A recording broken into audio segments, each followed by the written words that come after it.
नारायण परब्रह्म सर्वकारणकारणं प्रपद्ये वेङ्कटेशाख्यं तदेव कवचं मम।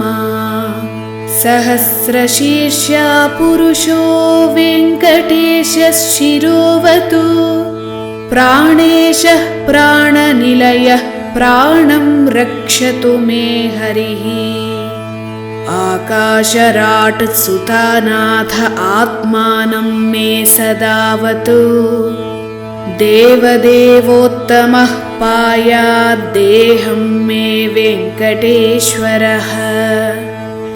सर्वत्र सर्वकार्येषु माङ्गाम्बाजानिरीश्वरः पालयेन्नामकं कर्म साफल्यं नः प्रयच्छतु।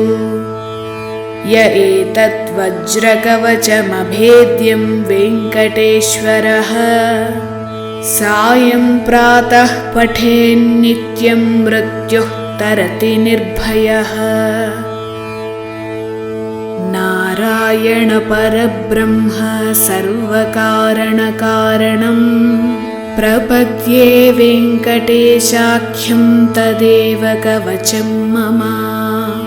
सहस्रशीर्षा पुरुषो वेङ्कटेशः शिरोवतु प्राणेशः प्राणनिलयः प्राणं रक्षतु मे हरिः।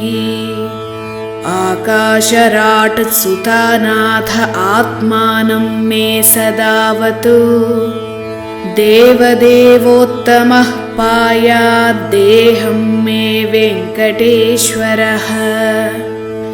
सर्वत्र सर्वकार्येषु माङ्गाम्बाजानिरीश्वरः पालयेन्नामकं कर्म साफल्यं नः प्रयच्छतु।